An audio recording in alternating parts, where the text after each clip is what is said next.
વીજળીની સમસ્યાને લઈને ઘોઘંબા આમ આદમી પાર્ટીએ ખેડૂતોને સાથે રાખી મામલતદાર તથા એમજીવીસીએલ કચેરી આવેદનપત્ર આપ્યું।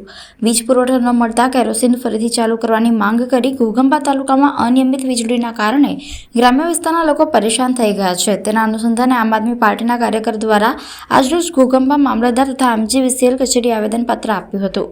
જ્યોતિ ગ્રામ યોજના અંતર્ગત ગ્રામજનોને વીજ કનેક્શન આપવામાં આવે છે, પરંતુ કલાકો અને દિવસો સુધી વીજળી ન મળતા અંધકાર છવાઈ જાય છે, જેના કારણે બાળકોને ભણવામાં તકલીફ પડે છે। તેથી ગ્રામ્ય વિસ્તારમાં કેરોસીનનો પુરવઠો ફરી આપવામાં આવે તેમજ સમયસર વીજ પુરવઠો આપવામાં આવે તેવી માંગ સાથે ઘોઘંબા મામલતદાર અને એમજીવીસીએલ કચેરી ખાતે આવેદનપત્ર આપવામાં આવ્યું હતું।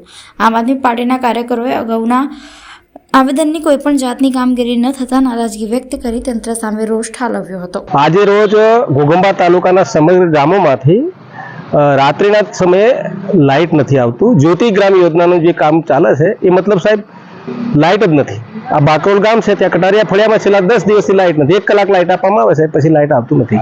અત્યારે ખેતીવાડી વિભાગની અંદર અને છોકરાઓના શિક્ષણ માટે રાત્રે જ્યારે લાઇટની જરૂરિયાત ઊભી થતી હોય તે દરમિયાન આ દર વખતે આ ઘટના બનતી છે। ભૂતકાળમાં જ્યારે આ મધ્ય ગુજરાત વીજ કંપની લિમિટેડ થઈ ગયું, જ્યારે ભૂતકાળમાં જીબી હતું અને તે ટાઈમે ટેકનિકલ સાધનો પણ ઓછા હતા, પણ આવો પ્રશ્ન નહોતો।